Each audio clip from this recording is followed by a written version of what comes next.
80-vjetorin e përfundimit të luftës së dytë botërore, Muzeu Historik i Shkodrës e shoqëroi me një aktivitet kushtuar kësaj dite shumë të rëndësishme në historinë e njerëzimit.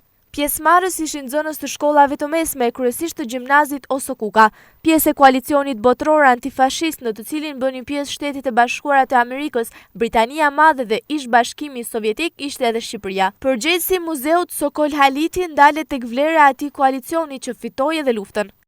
Lufta e dytë botërore është koalicioni i parë, domethënë planetar, kundër fuqive që kërkonin dominim dhe imponim i planetin, dhe sigurisht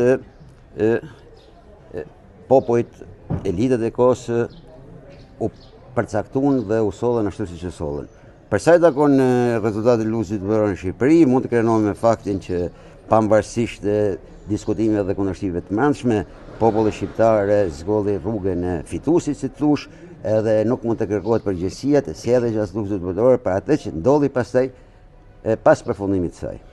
Haliti thotë se situata me disa zona të rrezikshme lufte sot në botë e bën të nevojshëm reflektimin ndaj luftës së dytë botërore, në kuptimin që njerëzimi nuk duhet të provokohet më me situata që rrezikojnë lirinë, pavarësinë dhe sjellin gjakderdhje.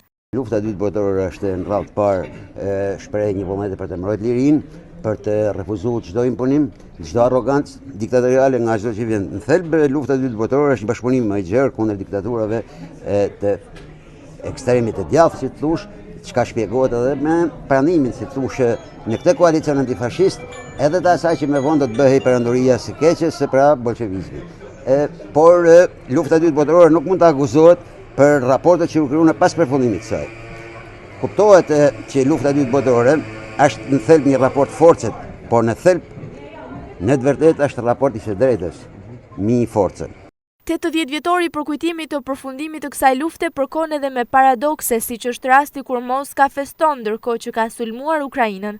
Sot në Moskë do të zhvillohen paradat për betejën përfitoren, si thosh, kundër nazifashizmit. Dhe paradoksi që në faktin që në Moskë feston një popull i cili po tenton të sklaverojnë, si thosh, një popull tjetër.